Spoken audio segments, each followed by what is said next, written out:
안녕하세요. 저는 방구석 헤지펀드 매니저 라일라입니다. 저는 미국에서 데이터 사이언티스트로 일하고 있는데요. 제 취미는 매일 주식 데이터를 받아 코드를 돌려 전략을 만들고 돈을 잃거나 벌든 제 돈을 투자해 전략을 실험해보는 것입니다. 역시 주식시장이 가장 훌륭한 예언가인 것 같습니다. 2주 전부터 돈이 계속 트럼프로 가는 것 같아서 이미 트럼프 당선이 확실해지는 상태에서 지난주 목요일 약간의 하락으로 시장이 우왕좌왕한 모습을 보였지만 그건 역시 알고리즘 자동 트레이딩이 뉴스에 반응한 잠깐의 해프닝이었던 것 같습니다. 어제 이미 비트코인부터 시작해서 모든 주식들이 다 올라가면서 약간 신호를 준 것 같은데요. 오늘 트럼프 전 대통령님께서 다시 미국의 대통령이 되셨습니다. 축하드리고 우리는 이 사실을 이용해서 과연 어떻게 주식시장을 헤쳐나갈지 고민해보면 좋을 것 같습니다. 큰 그림을 그리는 것도 좋지만 여전히 트레이딩의 입장에서 지금 나에게 돈을 벌어다 줄 것은 무엇인지 살펴보도록 하겠습니다. 불확실성이 해소된 시장에서는 그동안 아껴두었던 자금이 한 곳으로 몰리고 있습니다. 게다가 미국 국민들이 머니마켓 펀드에 쌓아둔 천문학적인 자금이 주식시장으로 서서히 유입되기 시작하면 시장은 대폭락이 아닌 폭등장을 맞이할 수밖에 없습니다. 기업들의 이익도 함께 증가하고 있으니 이는 매우 정상적인 현상입니다. 따라서 오늘이 주식을 가장 저렴하게 살 수 있는 날이 아닐까 싶습니다. 트럼프 대통령께 축하를 드리며 앞으로 4년 동안 미국 기업들의 실적이 크게 향상되기를 바랍니다. 오늘 장 초반에 노보 노디스크의 실적이 발표되었지만 다이어트 관련 약물에 대한 모멘텀이 끝나면서 시장 심리가 악화되어 주가가 하락했습니다. 내일은 에너지 기업들의 실적 발표가 예정되어 있으므로 주목할 필요가 있습니다.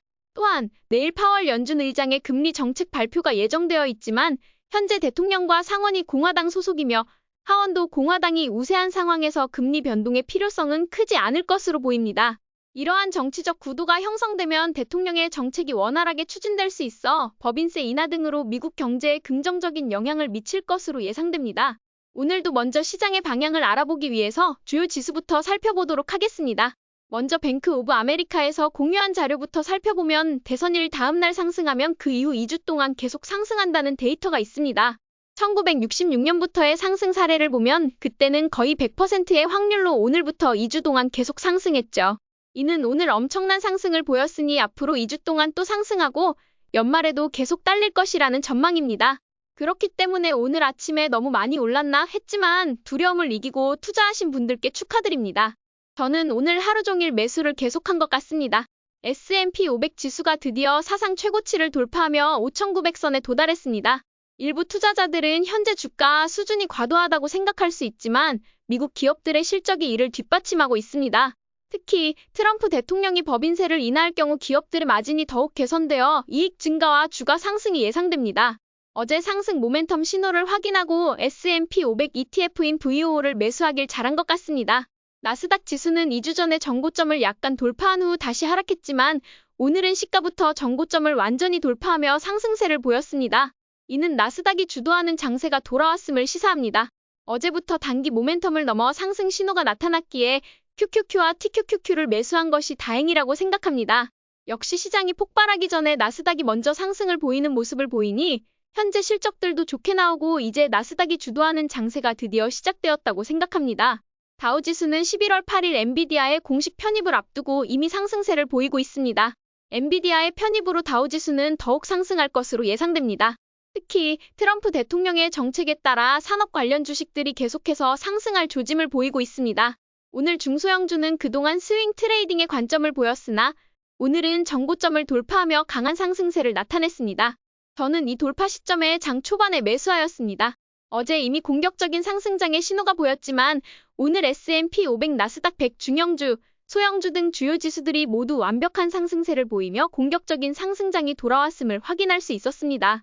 이러한 상승장은 트레이딩에 있어 매우 중요한 시기로 앞으로 일주일 동안 돌파 매매 전략을 활용하여 수익을 극대화할 계획입니다. 이제 레버리지 ETF들을 살펴보도록 하겠습니다. 레버리지 ETF인 UPRO, TQQQ, USD 모두 단기 이동평균선을 완벽하게 돌파하였으며 특히 UPRO는 정고점을 돌파하며 상승세를 보였습니다. 추세 추종 투자자라면 오늘 시가에 매수했어야 했습니다. 저는 어제 TQQQ를 상승 모멘텀에 따라 매수하였고 오늘은 UPRO와 USD도 추가로 매수했습니다.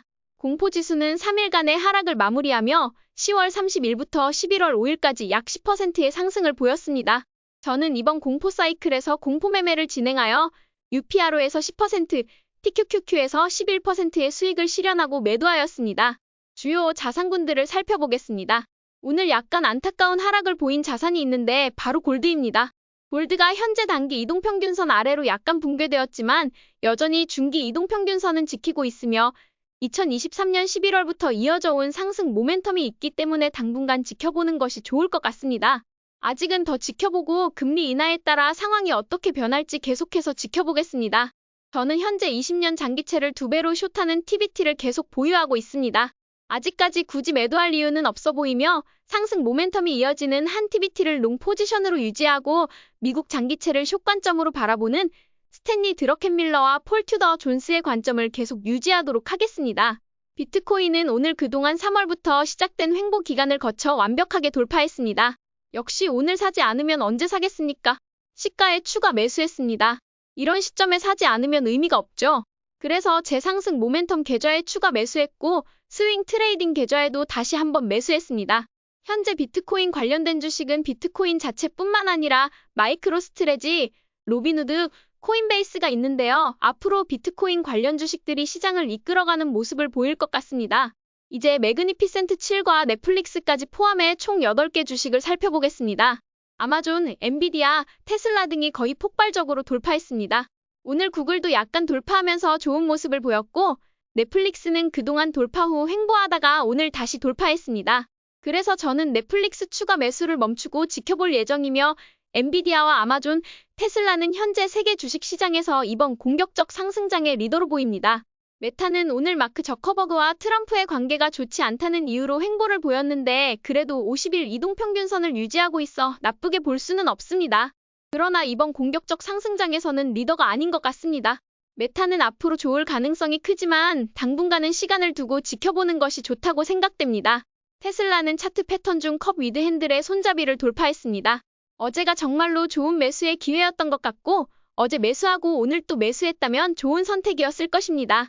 테슬라는 일론 머스크와 트럼프 간의 시너지로 인해 하락 가능성이 낮아 보이지만 실적이 이 상승을 설명할 수는 없고 심리적으로 오르는 만큼 하방 위험이 있다는 점은 염두에 두셔야 합니다. 하지만 여전히 현재는 공격적 상승장이기 때문에 그 하방 위험도 어느 정도 감수할 수 있습니다. 따라서 현재 테슬라에 대해 긍정적인 시각을 유지하고 있습니다. 엔비디아는 드디어 140달러를 넘어 완벽하게 돌파했고 145달러로 마감했습니다. 저는 어제 엔비디아를 추가 매수했다고 공유드렸는데 오늘 장 초반에 다시 추가 매수했습니다. 오늘 사지 않으면 언제 사겠습니까?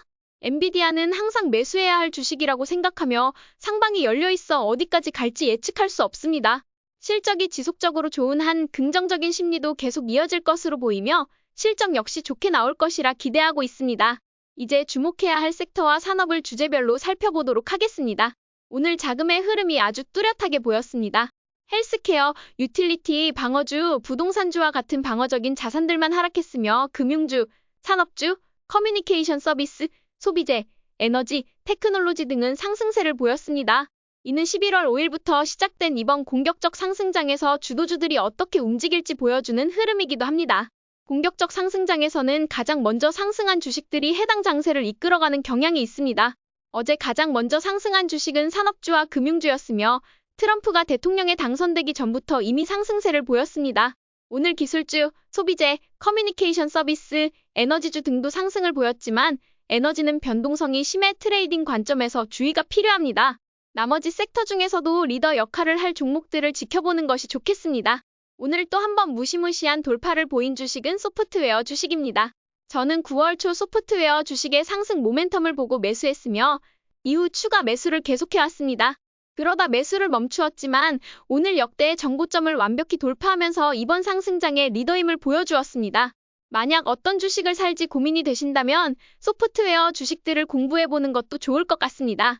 오늘 금융주도 큰 상승을 보였습니다. 지역은행들을 모아놓은 KRE, 보험회사를 모아놓은 KI, 투자회사들을 모아놓은 KCE, 그리고 금융주들을 모아놓은 XLF 모두가 폭발적인 상승을 보였습니다. 금융주들은 더 이상 주저할 필요가 없으며 규제 관련해서도 완화될 가능성이 있기 때문에 금융주 중에서도 1등주를 찾아보는 것이 중요합니다. 만약 어떤 주식을 살지 고민이 된다면 이러한 ETF들을 선택해 모아가는 것도 나쁘지 않다고 생각합니다. 저는 현재 XLF를 너무 빨리 팔아서 후회하고 있지만 KRE와 KIE를 보유하고 있기 때문에 그나마 마음이 편합니다. 오늘 저는 일라이 릴리를 손절했습니다. 오늘 노보 노디스크의 주가가 좋지 않았던 것을 보니 당뇨와 다이어트 관련 약물에 대한 엄청난 인기가 2년간 지속되었지만 이제 모멘텀이 끝난 것으로 보입니다. 당분간은 이런 주식들이 언제 회복될지 알 수 없으므로 노보 노디스크나 일라이 릴리는 당분간 피하는 것이 좋을 것 같습니다. 이제 매매일지를 살펴보도록 하겠습니다. 오늘 레버리지 ETF인 UPRO에서 10% 수익을 달성하여 매도하였습니다. 단기 트레이딩을 위해 자금이 필요할 것으로 예상되어 현금을 확보하기 위한 결정이었습니다. 장기 계좌에서는 UPRO가 단기 이동평균선을 넘어 상승 모멘텀 신호를 보였기에 이를 활용하여 매수하였고, 스윙 계좌에서는 TQQQ와 UPRO를 장 초반에 매수하였습니다. 트레이딩 계좌에서는 오늘 약 25개의 종목을 매수하였으나 모두를 소개하기는 어려워 현재 상승 모멘텀이 가장 강한 몇 가지 종목을 선정하였습니다. 적립식 투자는 오늘도 지속되었습니다. 이러한 상승장에서 매수하는 것이 두려울 수 있지만 자동으로 적립식 투자를 이어가고 있습니다. 배당금 투자의 경우 일반적인 트레이딩과는 달리 저평가된 주식 중 배당이 성장하는 종목을 선별하는 방식을 취하고 있습니다. 최근 트레이딩에 집중하느라 배당주를 평가할 시간이 부족하여 현재는 SCHD를 모으는 것으로 대체하고 있습니다. 그러나 오늘 주가가 많이 오른 관계로 당분간은 쉬어가기로 결정하였습니다. 뱅크 오브 아메리카의 조사에 따르면 대선 다음날 S&P 500 지수가 상승한 경우 향후 2주 동안 추가 상승할 가능성이 높습니다.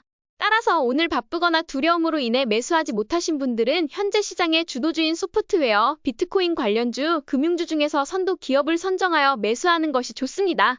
이때 가장 덜 오른 주식을 선택하기보다는 시장을 이끄는 리더 주식을 선택하는 것이 중요합니다. 반면 방어주는 현재 모멘텀이 부족해 보이며 다이어트 관련 주식들도 2년간의 상승 모멘텀이 끝난 것으로 판단되어 당분간은 주의가 필요합니다. 헬스케어, 유틸리티 등 방어적인 섹터의 주식들은 현재 자금이 빠져나가고 있으며 그 자금이 소프트웨어, 비트코인, 금융주로 이동하고 있습니다. 이러한 자금 흐름을 주의 깊게 관찰하고 그에 따라 투자 전략을 조정하는 것이 바람직합니다. 오늘도 저희 전략이 재미있으셨다면 좋아요와 구독 버튼 눌러주세요. 지금까지 방구석 헤지펀드 매니저 라일라였습니다. 감사합니다.